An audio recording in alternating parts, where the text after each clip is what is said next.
Assalamualaikum warahmatullahi wabarakatuh. Teman-teman semua, sekarang kita akan belajar IPA ya, dimana materinya adalah sistem peredaran darah, sistem pencernaan, sistem pernapasan, struktur kulit, organ pendengaran, organ penglihatan, serta ciri-ciri laba-laba, belalang, kecoa, kumbang, lebah, dan lipan.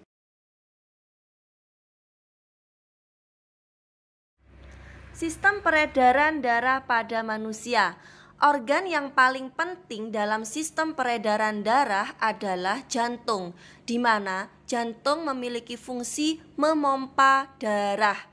Nah, hal yang harus diperhatikan oleh teman-teman semua adalah bagian-bagian jantung dan bagaimana mekanisme peredaran darah yang terjadi. Nah, yang pertama kita akan belajar tentang bagian-bagian jantung. Nah, di sebelah sini ya. Nah, ini yang saya tandai, ini adalah bilik ya. Bilik. Nah, apabila tangan kita menunjukkan kanan, maka pada gambar ini sebaliknya. Berarti kalau kita tangan kanan berarti di sini bilik kiri. Nah, bilik kiri ya. Kemudian yang atasnya ini, atasnya bilik kiri berarti serambi kiri. Nah, kemudian yang ketiga, ini juga bilik kanan karena tangan kita sebelah kiri dan atasnya berarti serambi kanan. Nah, untuk memahami bagian lainnya, kita akan membahas mekanismenya ya. Di sini sudah ada tanda panahnya, di mana bilik kiri ya, tanda panahnya ini kan keluar. Nah, jantung ya memompa darah dari bilik kiri keluar melalui aorta. Nah, ini ya ke sini ya, melalui aorta keluar kemana? Nah, kita lihat di sini. Nah, di sini. Jadi ini ya bilik kiri keluar berarti ke seluruh tubuh. Kalau ke atas berarti ya bagian tubuh bagian atas, kalau ke bawah berarti tubuh bagian bawah. Jadi saya ulangi lagi, dari bilik kiri keluar menuju seluruh tubuh. Nah, dari seluruh tubuh ini ya, dari seluruh tubuh ini keluar ke seluruh tubuh ini membawa oksigen. Jadi kaya akan oksigen. Lalu dari seluruh tubuh ya ditukarkan karbon dioksida, maka dari tubuh ini keluarnya ini mengandung banyak karbon dioksida, masuk lagi ke jantung. Melalui apa? Melalui serambi kanan. Paham ya? Yang sebelah bawah juga gitu, masuk lagi ke jantung melalui serambi kanan. Dari serambi kanan masuk lagi ke bilik kanan. Nah, di sini sudah jelas arahnya. Nah, setelah bilik kanan, jantung memompa lagi keluar. Nah, ini keluar ya. Kemana? Ke paru-paru. Nah, jadi darah ya dari bilik kanan keluar ke paru-paru, di mana di paru-paru itu ditukarkan ya, CO2 ditukarkan dengan oksigen. Nah, setelah kaya oksigen kembali lagi ke jantung melalui serambi kiri, ya kan? Melalui serambi kiri masuk lagi ke bilik kiri. Seperti langkah yang awal tadi, bilik kiri keluar lagi ke seluruh tubuh dan seterusnya.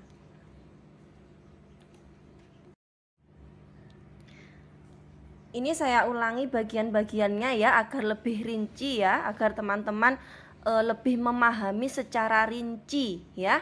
Nah, ini dari bilik kiri tadi ya, itu kan keluar ke seluruh tubuh melalui aorta ya kan?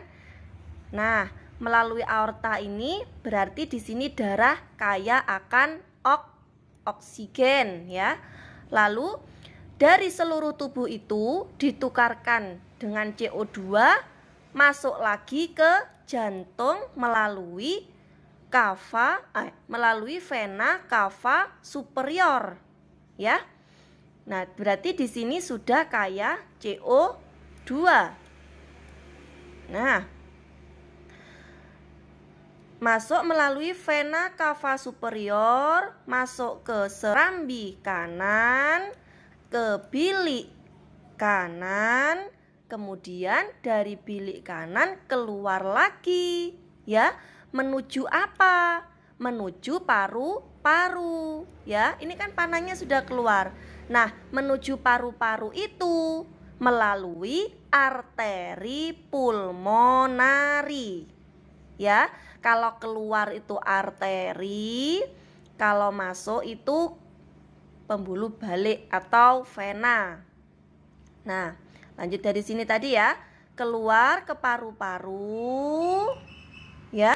Di paru-paru CO2 tadi ditukarkan dengan O2 ya, lalu masuk lagi. Nah, karena masuk berarti vena pulmonari. Di sini juga masuk. Nah, vena pulmonari masuk lagi melalui serambi kiri. Dari serambi kiri masuk ke bilik kiri. Bilik kiri keluar lagi melalui aorta ke seluruh tubuh ya. Paham ya teman-teman ya? Sehingga dapat kita simpulkan fungsi bagian-bagian jantung yang pertama ya, ini angka 1 ini berarti menunjukkan aorta, di mana aorta itu berfungsi membawa darah yang mengandung oksigen ya dari ventrikel kiri atau dari serambi kiri, dari bilik kiri sampai ke seluruh tubuh manusia. Nah, kemudian yang kedua ini serambi kiri berfungsi untuk menerima darah dari paru-paru. Dan yang ketiga bilik kiri. Nah, ini bilik kiri berfungsi untuk memompa darah bersih dari jantung ke seluruh tubuh ya. Dari 3 ini sebenarnya ke nomor 1 ya kan. Lalu nomor 4 bilik kanan ya. Di sini ya, bilik kanan berfungsi untuk memompa darah kotor dari jantung ke paru-paru. Nah, kemudian di sini nomor 5 ini ada katup ya. Katup itu kan memisahkan antara bilik dengan serambi ya. Kemudian ada serambi kanan menerima darah kotor dari tubuh yang dibawa oleh pembuluh darah. Semoga penjelasan saya bisa dipahami dan diterima oleh teman-teman semua.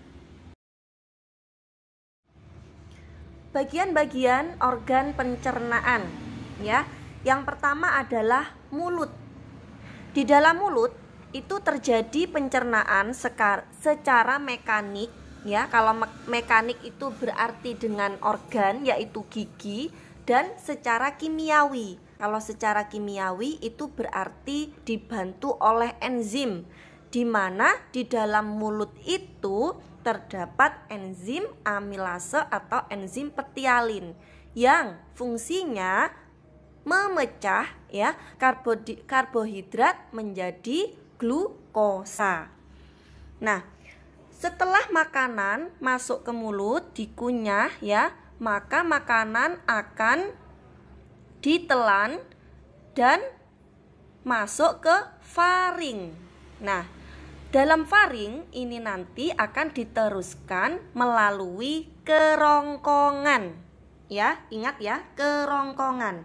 Nah, di dalam kerongkongan itu terjadi gerakan peristaltik, yaitu gerak meremas-remas yang mendorong makanan tadi masuk menuju lambung. Nah, di dalam lambung makanan tadi akan dicerna selama beberapa jam ya, sampai menjadi kim atau bubur. Nah, di dalam lambung juga terdapat 3 enzim yang wajib teman-teman ketahui dan dihafalkan ya. Yang pertama adalah pepsin. Enzim pepsin memiliki fungsi memecah protein menjadi pepton. Sedangkan enzim renin berfungsi mencerna protein dalam susu agar dapat dipecah menjadi peptida dan bisa diuraikan.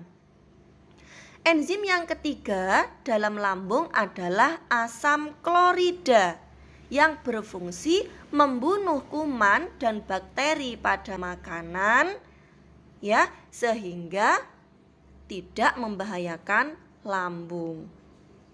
Nah, setelah lambung ya, setelah makanan dirubah menjadi kim oleh lambung, maka makanan akan masuk ke usus halus. Nah, usus halus ya memiliki beberapa bagian, yakni duodenum ya. Duodenum itu berfungsi untuk menetralkan senyawa bikarbonat dari pankreas. Nah, di usus halus akan dicerna juga menggunakan enzim amilase, lipase, dan tripsin, di mana enzim-enzim tersebut berasal dari pankreas. Nah, setelah itu sari-sari makanan akan diserap oleh usus halus.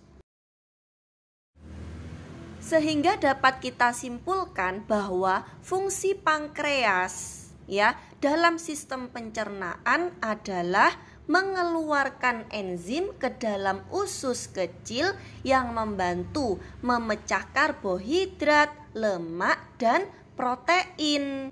Nah, sedangkan hati adalah yang menghasilkan empedu ya, yang disimpan di kantong empedu. Di sini yang warna hijau ini kantong empedu ya. Nah, empedu membantu melarutkan lemak sehingga dapat diserap oleh tubuh. Nah, setelah sari-sari makanan diserap oleh usus halus, maka sisanya ya yang tidak bisa diserap itu akan masuk ke dalam usus besar. Nah, di dalam usus besar itu ada bakteri yang namanya Escherichia coli yang berfungsi untuk membusukkan sisa-sisa makanan sehingga membentuk feses. Nah, setelah itu dikeluarkan melalui anus.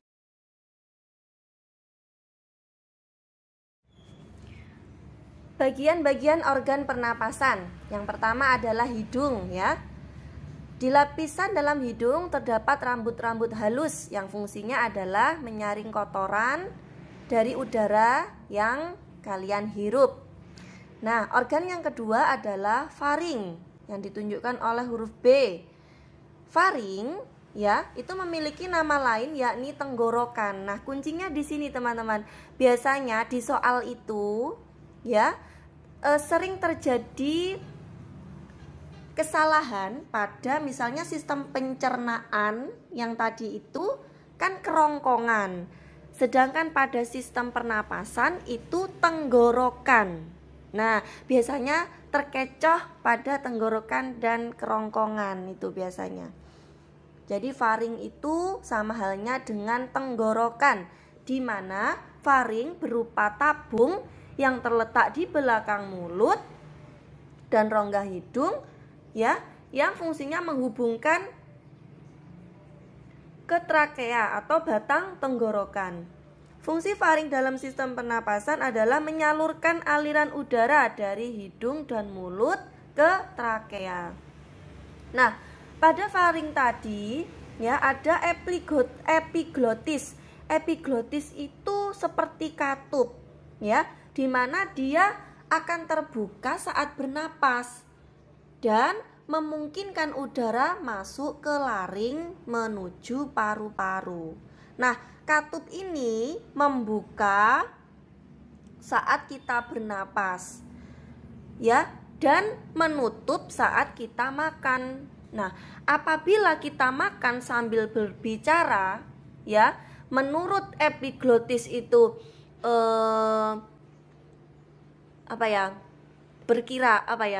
memperkirakan yang masuk itu udara, ternyata yang masuk makanan, maka terjadilah tersedak.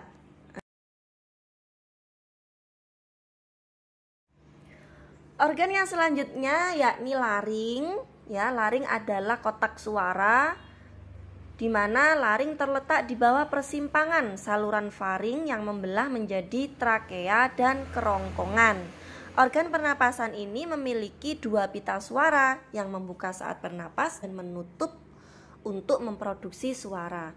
Setelah laring ada trakea, di mana trakea itu mengalirkan udara dari dan menuju paru-paru. Organ ini berbentuk tabung berongga lebar yang menghubungkan laring ke bronkus, ya. Kemudian ada bronkial. Organ pernapasan ini berbentuk tabung dengan silia atau rambut-rambut kecil yang bergerak seperti gelombang. Setelah bronkus, lalu cabangnya itu bronkeolus. Bronkeolus itu menyalurkan udara dari bronkus ke alveolis atau alveolus. Alveolus itu merupakan tempat pertukaran oksigen dan karbon dioksida. Biasanya yang keluar ini, ya. Kemudian ada lagi diafragma, di mana diafragma itu merupakan dinding otot yang memisahkan rongga dada dan perut. Ketika melakukan pernapasan perut, diafragma akan bergerak ke bawah dan menciptakan rongga untuk menarik udara, ya, atau udara masuk. Struktur bagian-bagian kulit. Nah, di sini kulit itu terbagi menjadi 3 bagian, ya, secara garis besar. Ada epidermis, dermis, dan hipodermis. Bagian paling luar disebut dengan epidermis. Nah, ini bagian paling luar, ya. Kemudian bagian tengah itu dermis, dari sini ke sini. Ini bagian tengah, di mana banyak sekali bagian-bagiannya, ya. Ada kelenjar minyak, ini yang kuning ini kelenjar minyak. Kemudian ada folikel rambut, ya kan? Kemudian yang menggulung-gulung ini ada kelenjar keringat, ya kan? Kemudian ada saraf. Nah, ini adalah bagian-bagian dermis. Sedangkan bagian hipodermis yang paling dalam itu ada jaringan lemak dan arteri. Di dalam indera pendengaran, ya, terdapat beberapa bagian-bagian dan bagaimana prosesnya kita akan jelaskan.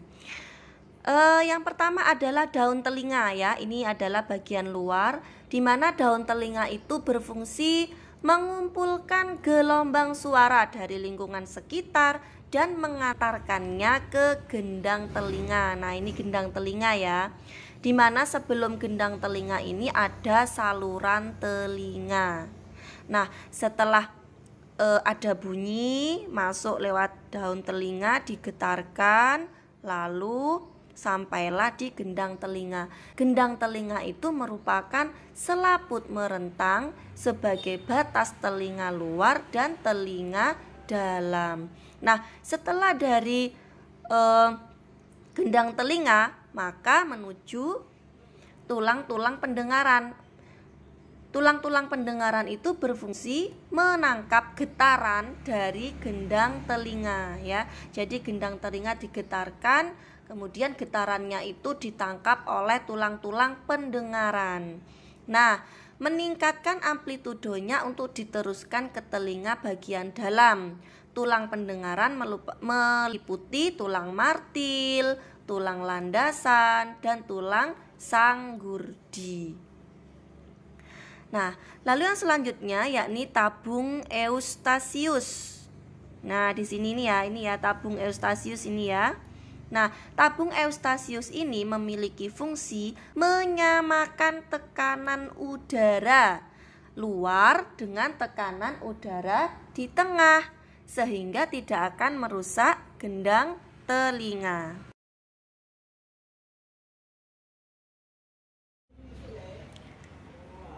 Selanjutnya adalah bagaimana mekanisme indera penglihatan ya.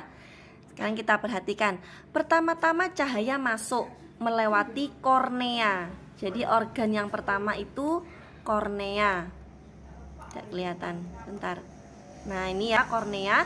Setelah itu kornea akan mengatur masuknya cahaya ke mata.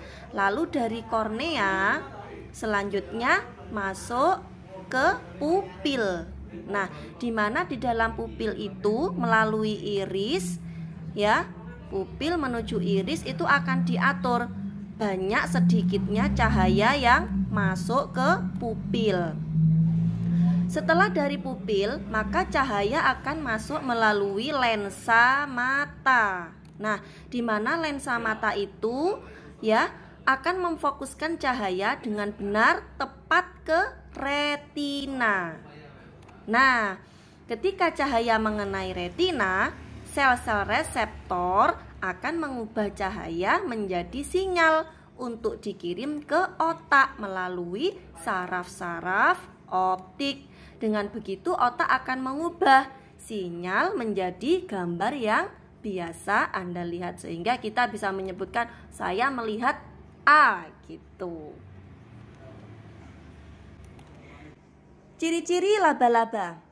Jika kita perhatikan gambar di samping ya, ini gambar laba-laba, maka kita akan mengetahui beberapa cirinya.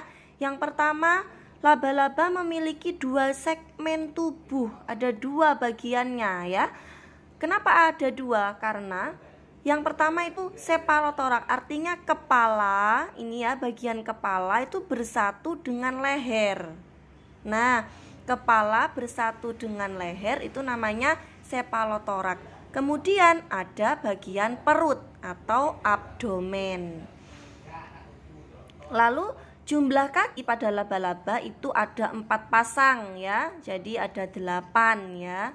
Sayapnya tidak ada, tidak mempunyai sayap. Jumlah matanya ada 2 dan makanannya adalah binatang yang lebih kecil. Ciri-ciri belalang.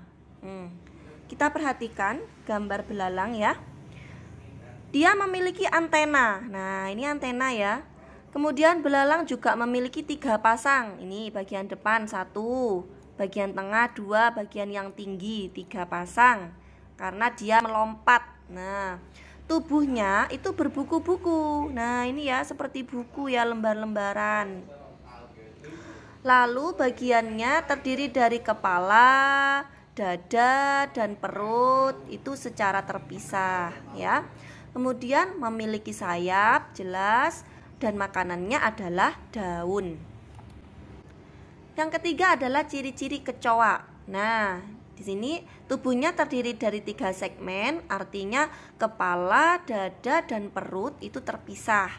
Kemudian bersayap licin, keras, tidak berbulu, mempunyai antena, memiliki 3 pasang kaki, ya.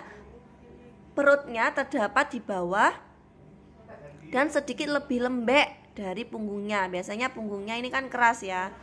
Makanannya adalah omnivora, jadi makanan kecoa itu sembarang, dari tumbuhan maupun dari hewan.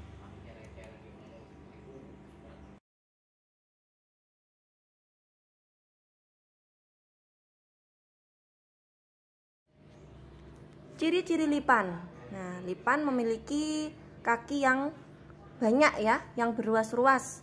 Tubuhnya terbagi menjadi kepala, dada, dan perut. Nah, tubuhnya cephalothorax dan abdomen yang panjang. Kakinya itu berpasang-pasangan setiap segmen ya. Jadi setiap segmen itu ada kaki yang berpasangan. kemudian memiliki antena 1 pasang.